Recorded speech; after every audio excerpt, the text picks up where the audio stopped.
tell you guys that my family was supposed to meet with Miss Iyanla?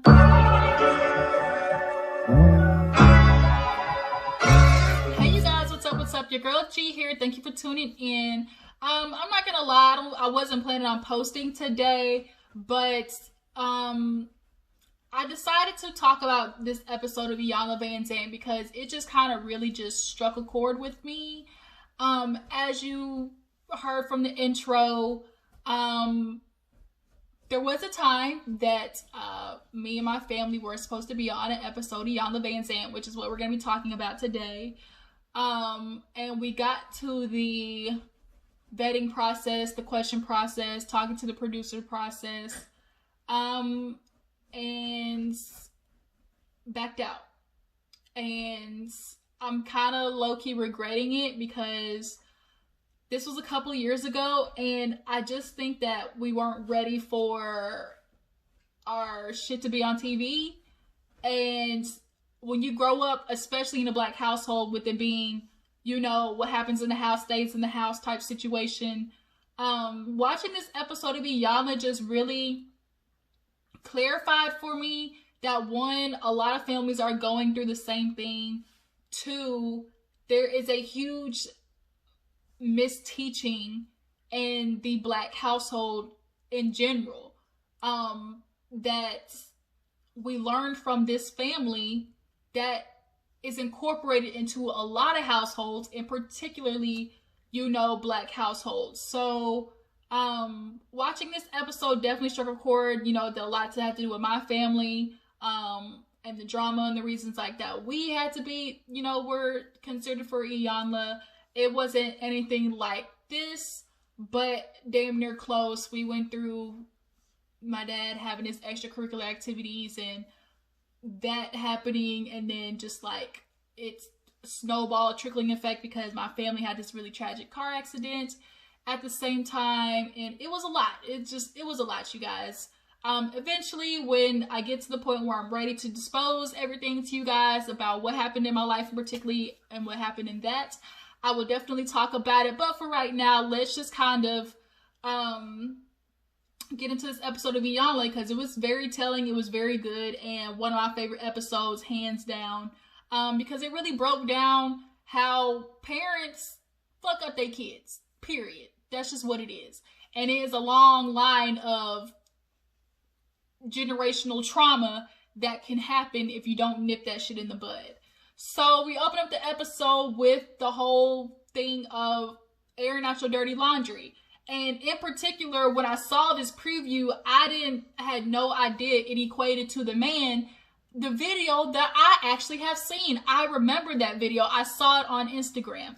And I remember thinking, oh snap, he got the old school thought. Like, everybody was like applauding him because at the end of the day, what he is saying is what most women would want their man to think like, which is, if I'm gonna take care of my family, my wife shouldn't have to worry about a goddamn thing. And that's what a lot of men do think. But sometimes that's it's reinforced by wrong things though. Yes, the intentions are good, but what they are reinforced with are bad. And by that meaning, what I mean by that, we'll get into more as we talk about the episode. But nonetheless, I think the first people to come in were the daughters. No, the grandma. The grandma and the dad come in. You know, he's trying to drop all the angst going on with the family. The sisters are trying to drop all the anger, the not talking to each other, communicating. The wife, y'all, I felt for the wife. I really did, because she was in a situation that my mom was in, and currently that a sibling of mine is in. And it's the holding on to something that is suffocating you out of this idea of marriage, and you don't want to let it go because you had this idea in your mind that, no, I said one and done, I'm gonna stay married no matter what. But at what cost? At what personal cost does staying in this marriage cost you? Because yeah, it's you don't want to break up a situation, but what's the point of staying in something that's broken? Like, that's not what the point of a marriage is, to stay in some, like, a broken thing that's sucking everything out of your life and soul. So seeing the mom, like, it just really hit a chord with me because she reminded me of my mom. And it was a lot, y'all. So we start with, I think, the mom, and Iyanla talks to the mom about what she hopes to get out of this, and she's just talking about, you know, the story with the dad and how they met, and, you know, he just was, you know, some thug, not really a thug, but, you know, he grew up real hard. And I think it was, if I'm not mistaken, I kind of came in a little bit later. I think his mom was a single mom. He didn't have his dad. If I'm not mistaken, y'all drop down in the comments and let me know what that dad-mom situation was. The grandmother and grandfather situation was. The dad, you know, of the father who we're talking about now, I forgot his name. But she was saying, you know, being with him, he definitely had his good sides. He was nice, but he also was a thug, you know. And when they first got together, she was like, it was just nothing but a lot of hanging out, chilling, and a lot of sex. And she got pregnant. So he's like, well, I want to be a baby daddy, so let's get married. So they do what most people do. When you have a baby, you think you have to get married. And so Iyanla asked, did you love him? She said, I grew to love him. A lot of people, that's what happens. You may not love the person, but you grow a love for them. But growing a love for somebody and being, you know, just overflowing in love with a person is a totally different thing too. So she's talking to Miss Iyanla, and she's basically explaining she has this suffocation feeling in this relationship, and, you know, he has a way of being violent, and not necessarily violent physically, although he has put his hands on her, more so in his energy and the way he's talking to people and the way that he handles his tone, the screaming, you know, the throwing stuff. And she lost trust in him at some point when he choked her out a couple of years ago. And she said, Iyanla asked how long ago was that? She said 12 years. So she's like, you've been holding on to that shit for 12 years? And she's like, yeah. She's like, that's when I lost trust in him. So Iyanla basically checked her on what she's doing with what a lot of women do, which is hold themselves out. And basically put it in simple, flat form, which is you allow this man to pay the bills, take care of everything, the responsibilities, groceries. As long as you stay home, take care of the house, and give him some booty every Monday, Wednesday, and Friday.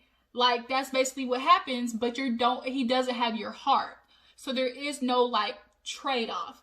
And you're in this miserable situation only because you don't want to leave and it be hard.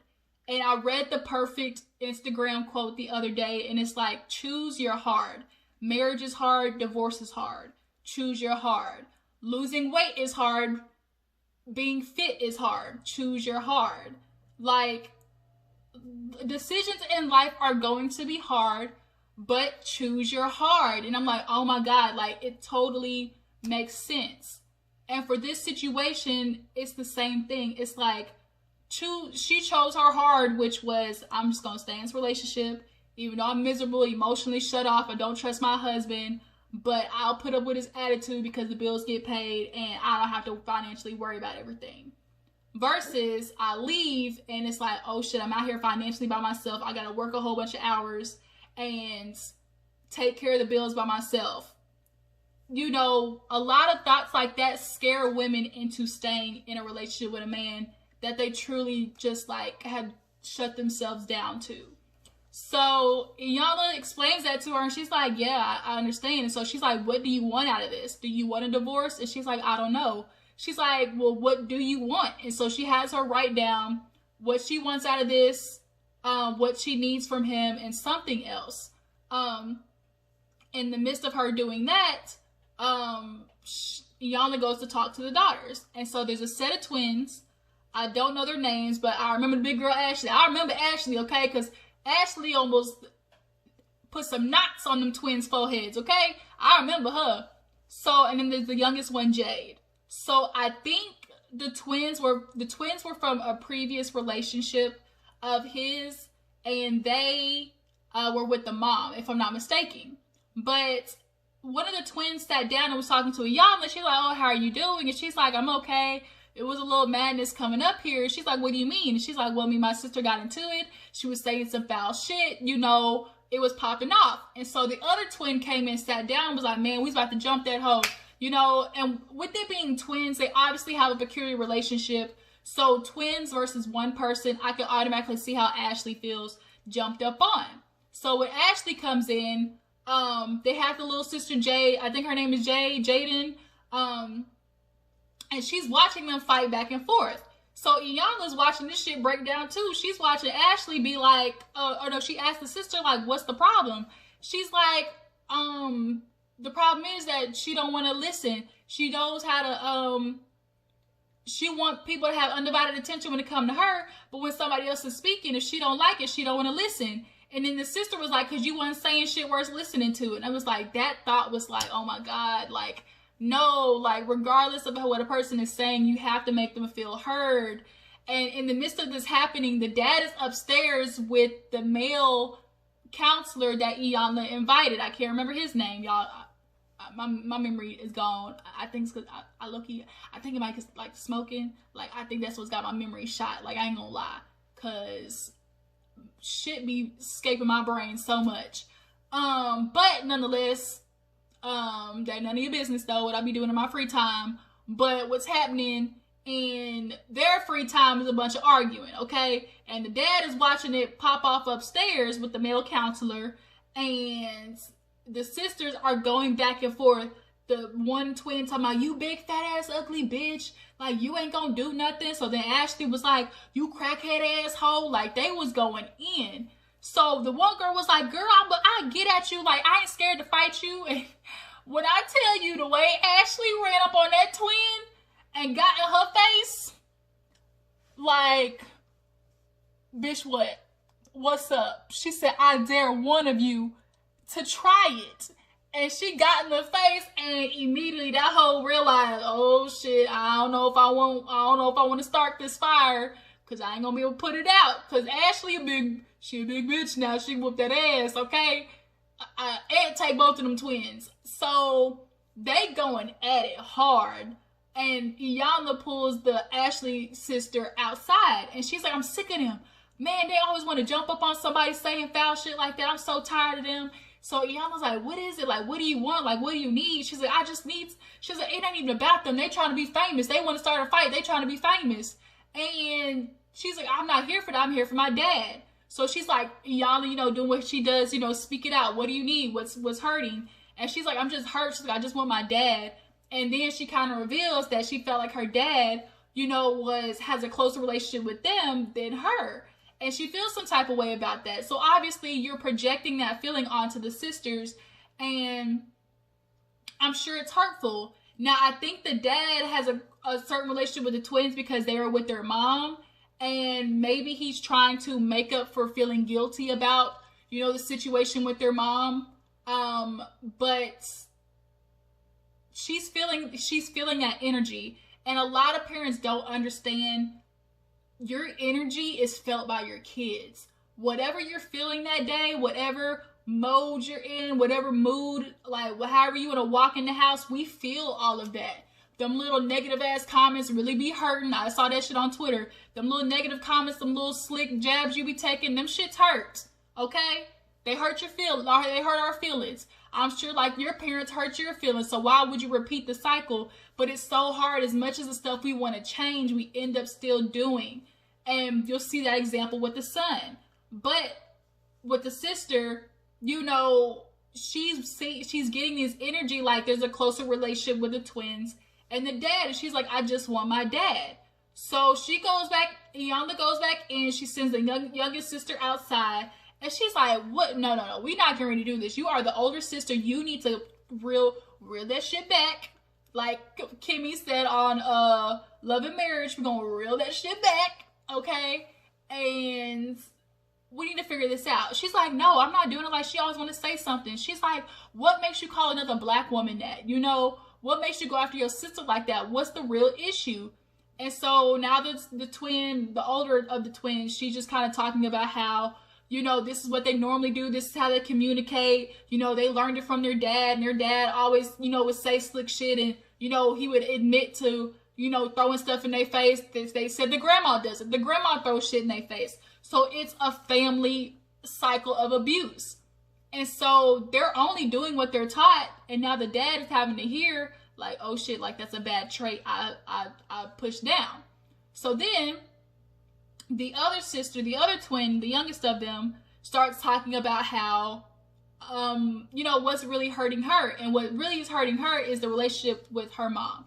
I don't know what was going on with the mom, but she went off because Iyanla was like, she saw that she was holding that shit in, and she's like, look, I'll give you a free pass. Whatever it is you got to say, say. She sat down in that chair, she closed her eyes and went to going. Fuck you, bitch, you messed me up. I'm sick of having to deal with your mess. You did, and a lot of, she said what a lot of parents do not understand. I did not ask to be here. Parents will have kids and take their shit out on them and then be like, I'm doing this for you. I've changed my life for you. You don't even understand all I got to do for you. And it's like, I didn't ask to be here. You're punishing me for a decision that you made. So she's like, I'll never let my kid go hungry, go starving. You know, you fucked me up from the issues that you didn't handle yourself. And it's like parents just do not understand. Like, I'm just super into like what Iyanla just did this episode, because I am currently just going through a change in my life phase, and I'm trying to decide, you know, mentally where I want to be. And my family, I have to confront the things that happen with my family so I can clear that out and go forward in life, you know, despite the things that happen to me and to us, you know. So after she, you know, gets done rambling that, she looks at the sisters and like, you're no different from Ashley. She's feeling hurt, y'all are feeling hurt, but y'all are throwing it at each other. So she's like, would you be okay apologizing? And she's like, I don't know, that's gonna be hard. But then the other one says she'd apologize. So Ashley comes in, the little younger one comes in, and she apologizes to Ashley and she accepts it. And Iyanla's looking at both of them like, y'all can't do this because y'all have a younger sister. Look at her, she little cute little thing. Y'all gotta set an example because she needs to know how to hold herself as a woman, because a little young vulnerable thing like that, she go out in the world, she'll get taken advantage of. And when Iyanla said that, the sisters kind of had a shift in energy. So then Iyanla was like, wait a minute, wait, I just picked up on something. And the youngest sister revealed that she was molested or taken advantage of, sexually assaulted. And this was news to the dad. So he's upstairs hurt, hearing that his little baby girl got taken advantage of, and at 7. And it didn't happen once, but multiple times. So as a 7-year-old holding that in, not telling anybody, she was holding that in because she didn't want to tell the dad, because she knew her dad was batshit crazy. And for her, it was more of a protection thing, because my daddy go out and kill whoever did it, he in jail. So that's what she was thinking. So then after she reveals her situation, the sisters reveal, like, you know, we get it with our younger sister because we've been through the same thing. So not only was it the younger sister, but all of them. And the dad's just now hearing this. So as a dad, his heart broke, because at the end of the day, like, his thing is protection, providing. Those two things he knows how to do well, or at least he thought he did. And of all the protection he thought he was providing, there was no emotional and mental protection for feelings, so his daughter could feel like they could come to him. And what a lot of parents forget to do is understand that they were once children. You were once a child, and you know how it felt to be shut off by your parents, and you know how it felt to not be able to, you know, express something emotionally of how you were feeling to your mom or dad, and you go and do the same thing to your child because you feel like, I pay the bills, whatever I say goes. And that, I mean, I just don't agree with that sentiment. I don't. You don't get kudos for doing what you signed up to do. You wanted to have a kid, so those are the responsibilities that come with it, but don't emotionally fuck up your child, you know, because of the stresses of the world. But that just also has to do with like this generational hamster wheel that everybody gets in, and particularly black folks. So the dad's upstairs, and Iyanla comes up there and, you know, ask him how he's doing. Obviously he's hurt hearing all the shit that his daughters went through, But now we gotta go to the son. So the theme of this episode was kind of getting the dad to get to the throne. Yeah, you are a man, but you're not holding yourself as such of a king that can hold all these different qualities besides protection and providing. You need to be vulnerable. You need to have clarity. You need to have communication. You need to have all these other aspects that men totally forget to have because they have been conditioned to think the only thing I need to be able to do is pay these bills and the kids will be fine. As long as the wife is at home, the mom is at home taking care of them, feeding, cooking, cleaning, and being there for them emotionally or how much emotionally she can, that's all I really got to do. And a lot of dads end up missing out on relationships with their children because they've gone 60, 50, 70 hours a week, you know? So, the son comes in and he is hardened. He is detached. He's telling Iyanla, like, I don't care. Like, I've been through this already. I done talked about it to myself. Like, I don't really care. And Iyanla's like, there's no way you can't care. And the male counselor upstairs was like, look, it's easier, especially for a man to say, I don't care, than to be vulnerable and admit his feelings. So Iyanla's like, okay, where did this come from? Where did this all start? He said a fight in 6th grade or something like that, where the dad called him a bitch or something like that. Or no, he flipped him over. And then 9th grade, there was another fight. And then after that, I think it was like 16 or 17, where the boy pushed the dad and he kicked him out, sent him to his grandma's house. So it's that battle of energy. And when the dad called him a bitch, like, you bitch, you ain't nothing. Like, as a son, for your dad just kind of like pushing at your, like, your manhood that he's supposed to be helping develop, is like obviously a tear down. So then the dad is upstairs realizing, like, I'm sitting here thinking that I'm building up my kids, making them stronger for the world, but really the only thing you do is emotionally fucking them up. Like, that's really all you're doing. So he tells Iyanla, like, look, you know, I didn't learn how to be a dad from him. I learned, you know, trying to make a male figure from what I think is in my head. And so she brings down the other counselor because obviously a man-to-man thought is, you know, is more productive. So he's like, look, as much as you're trying to be different from your dad, then you have to be different. You can't say you want to be different and do the same things that he do. In which was, you're not being vulnerable. You're not communicating. You're not being honest. And he had to explain it to him and being coachable. So the son finally gets it. And, you know, later on, the dad and the son are going to speak. So then we get back to the mom, and the mom ends up coming down to talk to the dad because it's time for their segment, you know, about the marriage. And the wife, you can tell, she told Iyanla, like, I'm checked out. And she gave Iyanla her rings, and she's like, what does this represent to you? And she's like, you know, the idea that I thought marriage was, but, you know, that's not what it is right now. So she's like, look, I'm not a proponent of divorce. I'm not a proponent of breaking up a family, but I am an advocate for choosing yourself, for emotionally being there for yourself, choosing inner peace, choosing happiness. And I think people forget that's ultimately what, yes, a divorce is a dissolution of a marriage, but it also is the beginning of you finding yourself again. People lose themselves in marriage. They lose this idea of life in marriage, because what marriage is basically, what's the word I'm looking for? Compromising. And so people compromise on their dreams and goals because they want to see their spouse succeed at something, or see their spouse do something else, or, you know, make the decisions. So when you're constantly compromising, you end up with a life that you didn't necessarily expect. And so then that's another, you know, thing of a resentment that spouses can have towards each other. So for her, you know, this dissolution of a marriage, because she can't emotionally be there for him to help build him up to be this king, because she's already been beat down so much by him. So when Iyanla says that, I just want people to remember, like, yeah, okay, you don't want to break up the family, but what's worse, you staying in this family and now what, having your kids watch that, having your kids see two parents miserable, having your kids seeing you fighting, and then you taking you're lashing out at the kids instead of the person that you're really mad at, which is not fair to them. I'm a kid of divorce, and when it gets bad, okay? Let me just tell you. And when you have parents who lash out at you at that, Like me and my mom, we didn't really get along, so I was her punching bag for a long time. And I just accepted it, but it doesn't mean that shit didn't hurt.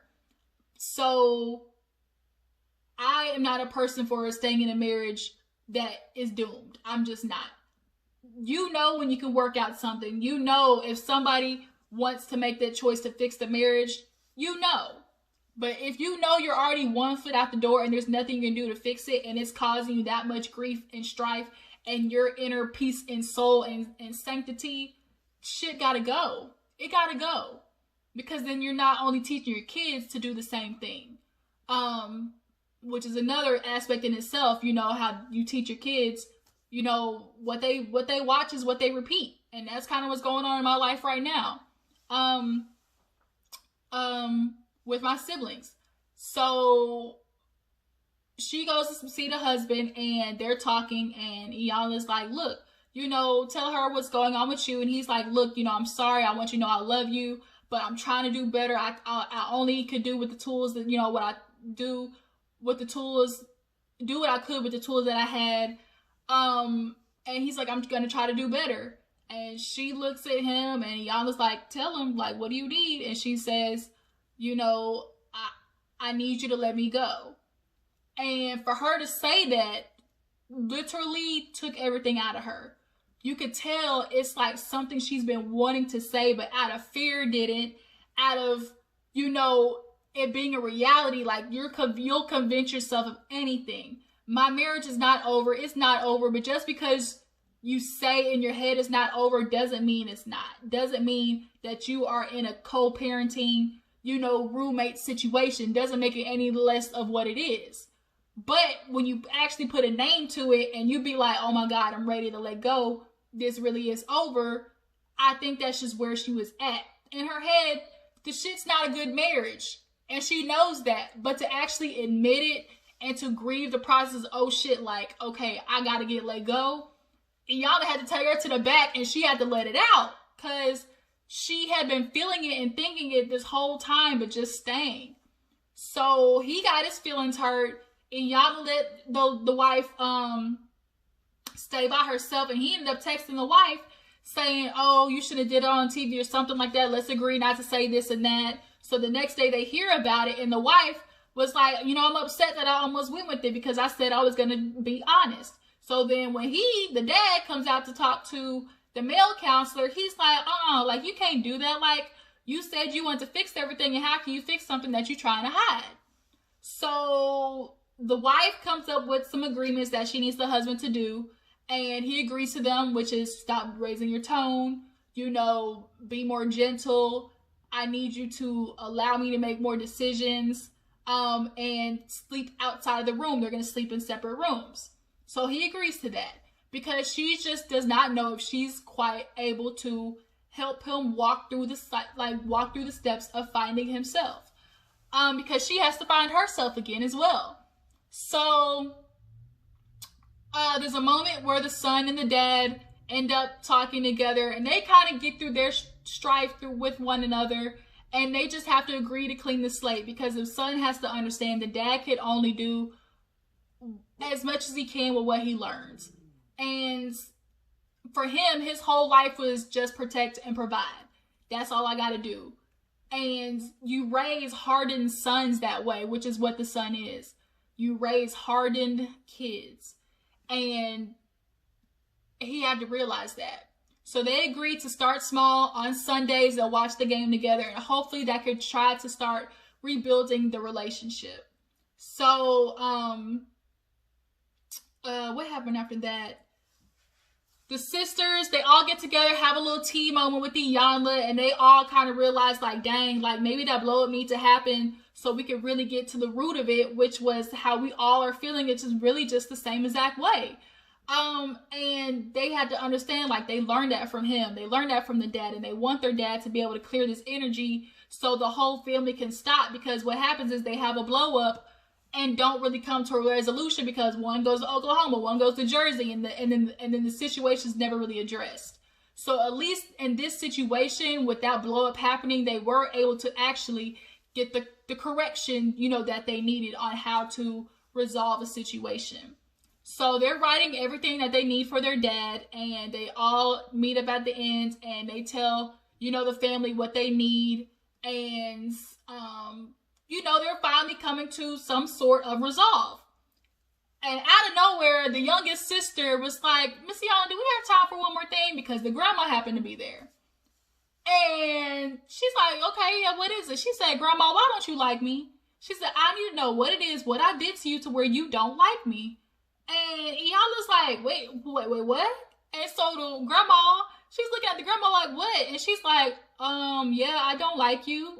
And so she's like, well, what did I do to you? So Iyanla, I'm glad, told the girl, look, that's her shit. Don't let what somebody got going on with them make it your fault. Don't do that. So then she looked at the grandma and be like, I'd rather have my eyeball fall out than to tell a grandchild that I don't like them. And the episode ends right there. And it's like to be continued, because we thought this was the last episode. But the way they ended that, I'm definitely excited for what's going to happen with this family, because clearly what the other older sister said too, with how the grandma be throwing shit in their face and saying a whole bunch of negative stuff, that grandma has a lot of fault what's going on with that family too as well, I'm sure. Probably saying some negative shit about the mama, probably saying a whole bunch of, messed up stuff to the kids about the other one. Like, and that just hits another sore spot for me, because I was the stepchild. The dad that I talk about in my videos is really my stepdad, but I've been with him since I was 2. So that's my dad. But the thing is, his mother, who I call my grandmother, they grew up in an era where stepkids wasn't really like a thing.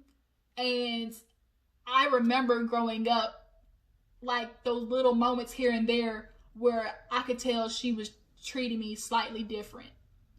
And to this day, all the other grandkids in my grandma's house, they all have a picture in the living room. And the only grandchild that does not have a picture is me. And there's only one difference. I grew up with my cousins, played with them, loved them like they were my blood cousins, everything. But yet, the only grandchild that does not have a picture in the living room is me. And those things, they just are what build you as a human, and it's a lot. Like, family issues are just better addressed, better cleared out, especially in the Black household. Talking to grandparents is a huge thing too, because grandparents get a huge, pass in the way that they act because they're so-called the matriarch or the patriarch. And it's like, but you got fucked up shit too. You got stuff you need to address. They're typically the most critical ones of other people, but don't know how to turn that mirror to themselves. So watching that grandma act the way she did with the youngest child, she got a lot of stuff going on, and hopefully when Iyanla come back, we're gonna get to see it. But yeah, this episode, y'all, was super intense. It brought up a lot of shit for me. I really wish that me and my family had finished the process of getting on Iyanla, because we definitely could have used it. Because the madness that we go through right now, and especially what I'm trying to emotionally heal from, and my mom having, this divorce that she had, and, watching my sibling, go through something similar to what my mom went through, just like with a marriage not being what you thought it is. Like, it's just, it's exhausting, and people forget to emotionally and mentally retrain themselves and to reinvigorate themselves. Like, you need a restart of your brain all the time. It's the one muscle that stays working, that stays moving, that stays going. So it's like, we also have to remember our brain needs that workout too. It needs that therapy, those clarity moments. So this episode of Iyanla definitely was a lot, you guys. Tell me, how did it make you feel about your own family? Did it make you, do some introspective thinking? How do you feel about, this idea that a man is only supposed to, provide? Is that an outdated feeling that you feel like? Do you feel like men need to be confronted more on being not just the provider for their family, actually being there, helping the mama? It's not just about making money, but make sure you can actually take your kids to practice. Love and Marriage Huntsville is a perfect example. We sit there and watch on. We sit there and watch goddamn Marceau Forget that his kid, he didn't even know his kid was allergic to freaking peanuts. Almost had his kid in anaphylactic shock. But Tisha's supposed to do everything for the kids, and he do nothing. And it's that thought right there, which is why you don't have a close relationship with your kids right now. And when they get older, they're going to remember daddy wasn't around a lot. Like, those things, like, y'all got to start thinking about it. Stop fucking up your kids. You go to therapy yourself, so when you do have kids, these issues ain't just turning down to them, okay? Because generational trauma is a thing. All right, I got to go. This video done got too long. I done gave myself a full therapy session. I don't know, hell, maybe we gave y'all a therapy session too. But Iyanla Van Zandt came with it this season, you guys. But yeah, I need to go. I need to go get me a drink, maybe smoke something. I need to clear this aura, this whatever energy I done put over myself. So yeah, you guys, I appreciate you for tuning in. Make sure before you go, like this video, subscribe to my channel. I will catch all you guys later.